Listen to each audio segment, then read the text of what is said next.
नमस्कार दोस्तों, welcome back to फिनकरेक्ट channel. आज एक बहुत इंटरेस्टिंग सा टॉपिक है, difference between recurring deposit and fixed deposit. Interesting इसलिए बोल रहा हूँ कि फिक्स्ड डिपॉजिट सबको मालूम होती है। एक सेकंड, सॉरी, पहले इंट्रो।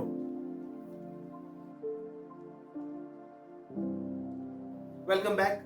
हम क्या बात कर रहे थे? हम बात कर रहे थे कि फिक्स्ड डिपॉजिट सबको पता है, रेकरिंग डिपॉजिट भी सबको पता है, कहीं ना कहीं डिफरेंसेस भी सबको पता है, लेकिन एक्चुअली डिफरेंसेस होते क्या हैं वो हम आज डिस्कस करेंगे।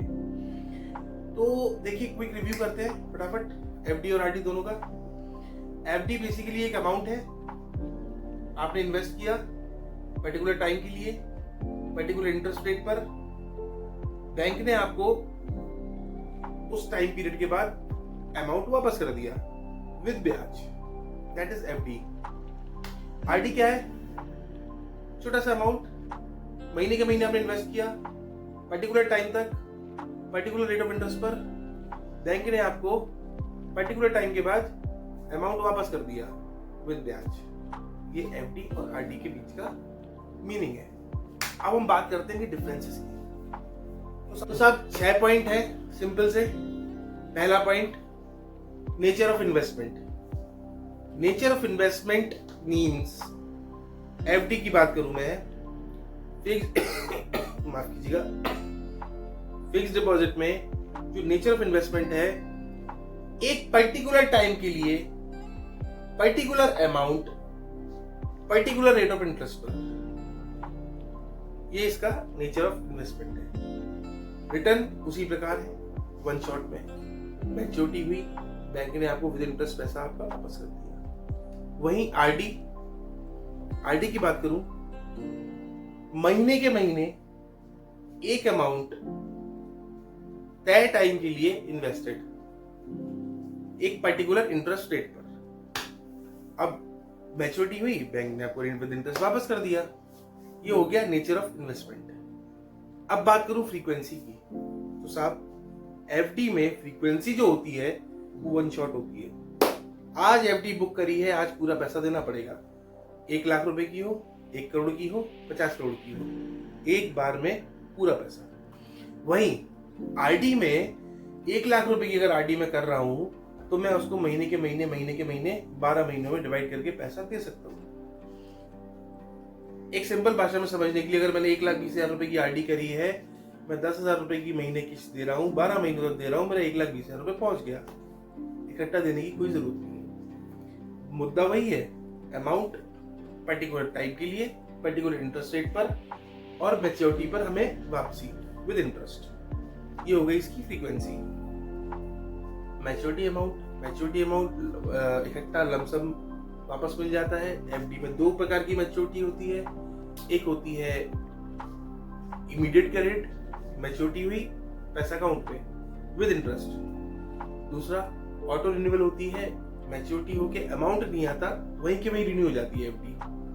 आरडी में ऐसा नहीं होता। आरडी मैच्योर होती है, आपके अकाउंट में पैसा आ जाता है, या आप उसको फर्दर इन्वेस्टमेंट कर सकते हो एफडी के फॉर्म में। अगर आप टिक लगाते हो कि मुझे जो मेरी आरडी मैच्योर होगी वो मुझे एफडी में कन्वर्ट हो जाए, तो मैच्योर होके एफडी में कन्वर्ट हो जाएगी, बट आरडी की आरडी नहीं चलेगी। उसका कुछ ना कुछ आपको फैसला लेना पड़ेगा। इंटरेस्ट कैलकुलेशन, साहब एफडी में दोनों प्रकार के इंटरेस्ट चलते हैं। अगर आप क्यूमुलेटिव एफडी लेते हो तो कंपाउंडिंग इंटरेस्ट चलता है, नॉन क्यूमुलेटिव एफडी लेते हो तो सिंपल इंटरेस्ट चलता है। नॉन क्यूमुलेटिव मतलब कि पैसा आपके खाते में आएगा ब्याज का ओनली, जो भी ब्याज आ रहा है महीने के महीने आपके खाते में आ जाएगा। क्यूमुलेटिव में वो ब्याज फर्दर इन्वेस्ट हो जाता है, तो जहां फर्दर इन्वेस्ट हो रहा है वो कंपाउंडिंग लगेगी, और जो आपके खाते में आ रहा है वहां सिंपल इंटरेस्ट लगेगा।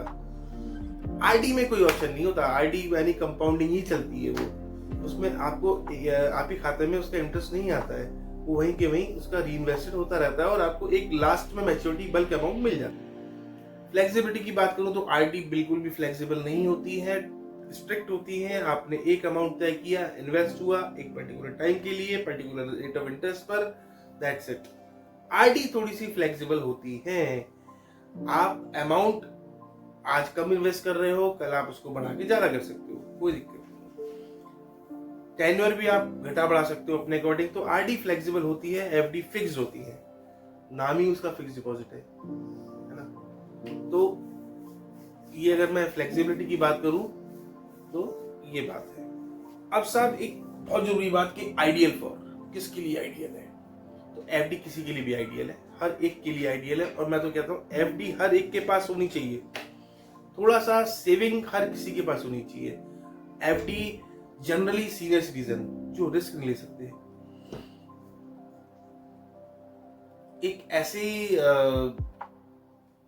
सोच वाले व्यक्ति जो रिस्क लेने में बिल्कुल भी विश्वास नहीं रखते, एक नौकरी पेशा आदमी जिसका पैसा अपनी सेविंग के लिए, जिसने रिटायरमेंट प्लानिंग कर रखी हो, जिसने अपने फ्यूचर के लिए, मकान के लिए, गाड़ी के लिए, बच्चों की शादी के लिए, बच्चों की एजुकेशन के लिए उसको पैसा सिक्योर करके रखना हो, वो एफडी करा सकता है। बाकी आप सेविंग के लिए तो एफडी करा ही सकते हो, है ना। आरडी किसके लिए आइडियल है? आरडी साहब उन लोगों के लिए आइडियल है जो इकट्ठा पैसा नहीं दे सकते, जो छोटी छोटी एक रेगुलर इनकम, मतलब अपनी इनकम में से रेगुलरली एक अमाउंट पे कर सकते हैं छोटा छोटा, उनके लिए आरडी आइडियल है। लाइक स्टूडेंट्स, बच्चे, एक कम इनकम वाले लोग, एक डेली लेबर जो होती है वो अगर सेविंग करना चाहती है तो वो आरडी में बेस्ट तरीके से सेविंग कर सकती है, क्योंकि उसको डेली वेजेस कैश में या वीकली मिलते हैं, तो वो आराम से अपना पैसा थोड़ा पैसा निकाल के सेव कर सकते हैं और फिर अपनी जरूरतों को पूरा कर सकते हैं। तो मेरे ख्याल से आरडी और एफडी में जनरली इतने ही अंतर होते हैं, बाकी डिटेलिंग का तो कोई अंत है नहीं, लेकिन बेसिक अंतर जो है वो यही है, लोगों को समझने के लिए आसानी से समझ में आ जाए। तो आशा करता हूँ ये वीडियो आपको पसंद आई होगी। अगर वीडियो जरा सी भी अच्छी लगे तो प्लीज हमारे वीडियो को लाइक करें, हमारे चैनल को सब्सक्राइब करें, नोटिफिकेशन बेल को ऑन करें और हमें अपने विचारों को कमेंट्स जरूर करते रहें, ताकि हमको भी प्रेरणा मिले अच्छे वीडियोस बनाने की। Thank you. जय हिंद, जय भारत।